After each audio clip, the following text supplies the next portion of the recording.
Guys, today we're going to be drawing this really awesome cactus or succulent, potted succulents, okay? It's going to take us a while, so let's get started. All right, you're going to start with a paper that looks like this, and it already has the pot and some stripes drawn on it so that you can decorate those in a little bit, okay? So what we're going to do first, something really easy, let's draw our table, okay? We want our table to go to the pot and then stop and then come across on the other side. All right. If you want to, you can add some lines to your table for texture. All right, you could even draw like a knot like this, like wood. We're adding lines for like wood, right? And then the lines go around it. Okay, let's get to the fun part, the succulents and the cactus. Cacti, right? The plural of cactus is cacti. Okay, so you want to pull this one out first. This is going to be your aloe vera, or there are other types of plants that look like these that are succulents, okay? And what we're doing is we're layering. So we're gonna do two things up front, one here and one here, and then we're gonna do one big thing in the back, and that layers it. If you start with the back thing first, then you have to draw on top of it. So you really wanna start from the front back when you're drawing, okay? And then a lot of times I work from the back forwards when I'm coloring. It's just your process, right? So we're gonna trace these. Now what I like to do is I like to trace it like that, maybe once, and then I kind of turn it a little bit, and wherever it hits right here, I'm not drawing it all the way down, right? You trace it there. And then you can also turn it and kind of turn it at an angle if you want to. Okay, so you're constantly just like changing its angle or moving it, because it wouldn't be just up and down all the way across, right? And then I'm gonna do a little piece. I didn't do this on my other pot, but I'm gonna do a little piece right here sticking out like this. And then I'm gonna do a little piece sticking out like this right here. Two little smaller side pieces, okay? All right, now we're gonna use this one. This is for our next cactus that's gonna be up front. Okay, and what I'm gonna do is I'm gonna pull it down like this, and I'm just, again, now you can line it up here, that's fine. I'm pulling mine down just a little bit to where it's inside the pot a little bit. And I'm just going to draw it until it hits the top of the pot, right? We're not gonna draw it all the way down and around.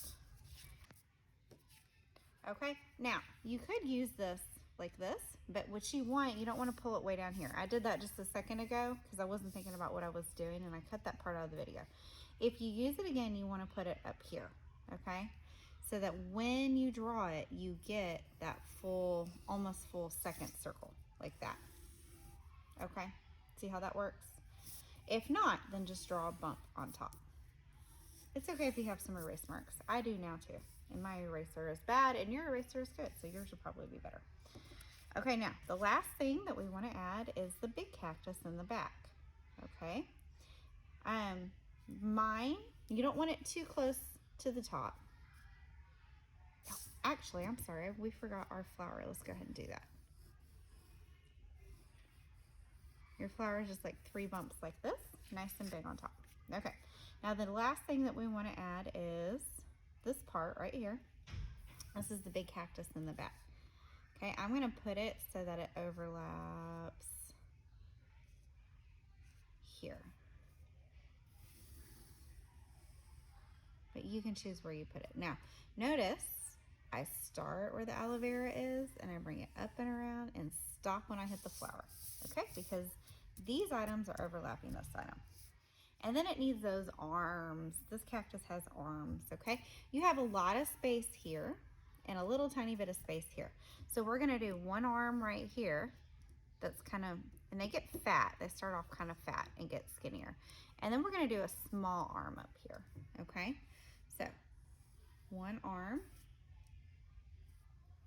and then you do your curve at the end, and then you bring it back down. All right, and then for our second arm, we're gonna do a curve like this, and then you do a little curve at the end and bring it back down. Okay, now that's all we're gonna draw with our pencil. You're gonna trace what you have already drawn, and then we're gonna talk about the texture and adding the texture to the cactus and the patterns, and adding the patterns to the pot, okay? And we're gonna do that with Sharpie because there's no point in doing it in pencil and then in Sharpie. So you trace yours while I trace mine.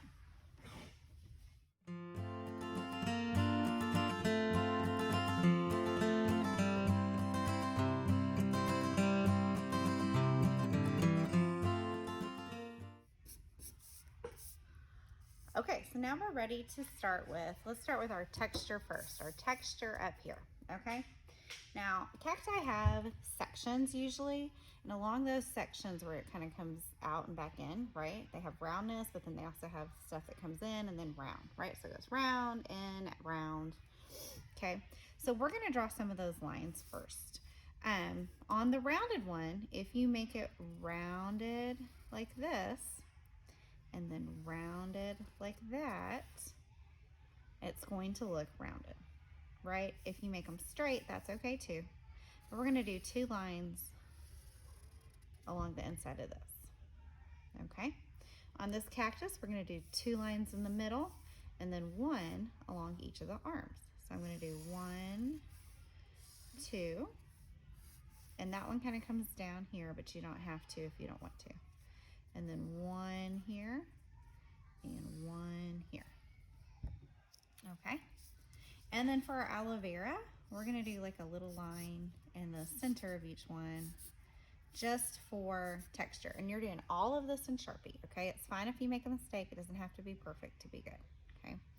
Now let's talk about the texture that we're gonna add to those lines. Not all cactus have the same texture, so what I like to do is use different lines to make texture. Texture is how something feels when you touch it. So we want these to look prickly. So I'm gonna use X's along this one. Now you don't wanna come through and do 100 X's. It'll take you forever and your hand's gonna hurt. So I'm just gonna do 1, 2, and then I might do 1, 2 here. And then I'm gonna do 3 here, and then just a couple here. Okay, and so we have the texture without having to have too much. All right, and then same thing down here. I'm gonna do 1 here, maybe like 2 here, 2 here, and then 2 here. All right, you can always do a couple more, but I wouldn't do much more than that. Okay, so since we used X's for this one, now we're gonna use just little lines for this one. And I'm just gonna come down and space them out. You want them to be spaced out and you want them going different directions. I'm kind of just counting to 5 in my head. 1, 2, 3, 4, 5. 1, 2, 3, 4, 5. Okay, and then on these, I'm gonna count to like 3. So I'm gonna do like 1, 2, 3. 1, 2, 3. And then we'll do a few on the outside. 1, 2, 3, 4, 5. 1, 2, 3. 1, 2, 3. Okay. So now we have texture on our cactus, our cacti. All right, so here's the final step with Sharpie. We're gonna draw some patterns in here. Okay, now if you wanted to subdivide these, if you're a little bit older, if you're one of the older kids and you want to subdivide these and do another layer, that's fine. But you probably won't have a ton of time by the time we're done with this. So I would leave them like this.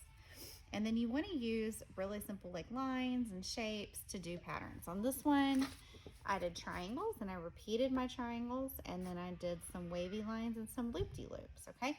You can do more complicated shapes, but one thing I'm gonna do are those triangles again. I like those. So what I did was I drew these big triangles, okay? And then I drew smaller triangles on the inside of those. Think of like some lines or some shapes that you could do. So that's almost like a zigzag, right? Too, instead of just triangles. Maybe you wanna do like hearts. I didn't do hearts on my other one, but that's something that a lot of people know how to draw. You could do like hearts or circles, squares, okay?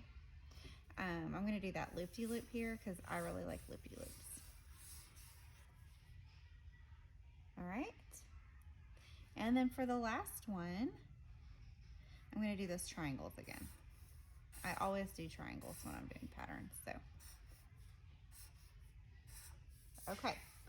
So now you're ready to color. You're going to use you can use your twistable colors, colored pencils, or your twistable crayons, or both. They're basically the same. The twistable crayons give you a little bit more space. But think about your cactus, your cacti, and your aloe vera. Excuse me. You do not want these all to be the same green, okay? So if you look at mine, when you're coloring, right, you're gonna want different greens. I didn't have the same colors you have. You guys are gonna have a lot of different values. So what I did to make these greens different from this one is I used blue and green and mixed them together.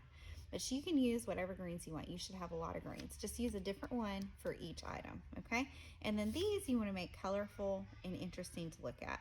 And then we're gonna paint our background when we're done. And you don't have to paint it like mine. So you color yours while I color mine. Okay, you guys, mine is colored. I feel like I did a better job on this one. I was kind of rushing on this one so I could get it done, so I could show you the next step, okay? So what we're gonna do next, I'm gonna get all this stuff out of my way. We're gonna paint our background. So fun. Now I did the table just brown. You don't have to make a brown table, especially if you didn't add texture to it, right? It'll be fine.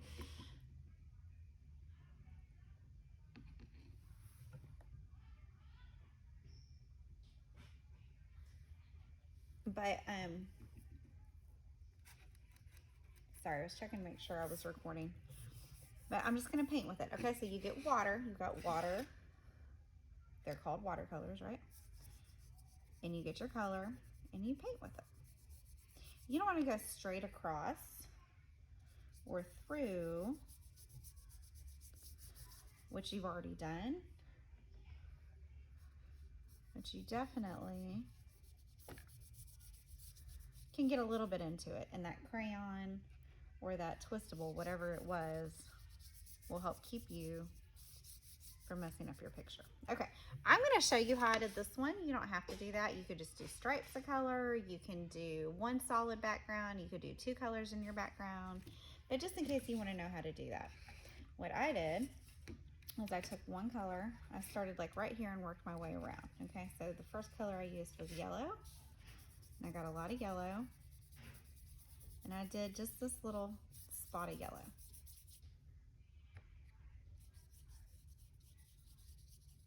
Okay, and then while that was still wet, I moved on to another color. In this instance, I did orange, but you could pick your color. Kind of did it like a rainbow going around it, just like a splotchy rainbow.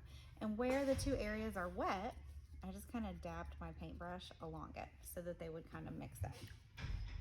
Okay, and then I did some more orange up here. Okay, and I'm not being particularly, because I colored nicely, the wax in the crayons is resisting the color of the watercolor, so I don't have to really worry about those edges. Now I'm not going straight through it, but I'm okay if the edges touch a little bit. Okay, so now I'm gonna do red. I'm just gonna go in color order as far as like, I'll do warm colors over here and cool colors over there. So I've got red, orange, yellow.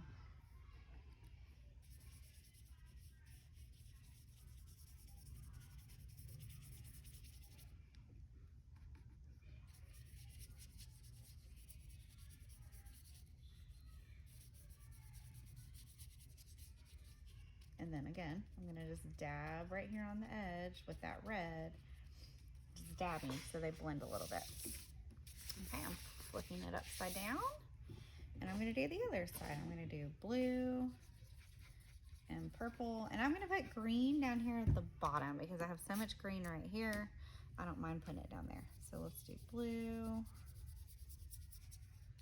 I'm gonna dab.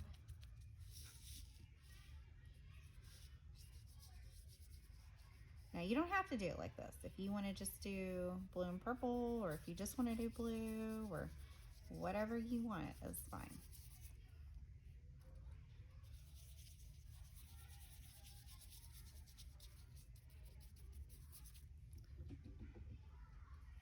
And and you have lots of different colors, you're gonna have the 16 color set, whereas I only have this 8 color set that I keep at school to do these videos with during my lunch break. So you guys do whatever colors you want. You're gonna have a lot more choices than I do. And then, like I said, I'm gonna do green at the bottom. I didn't do brown again because I have a brown table, but you could have done brown maybe like up here if you want to repeat that brown and you want to use every color. Most of you should not have black in your watercolors because when black gets mixed in, while the watercolors are still wet, it has a tendency to overpower that color. So shouldn't have black. Okay, and there you go. You are done. Set it to the side to dry for a few minutes, and most likely it'll be dry by the time you leave. Okay, can't wait to see these.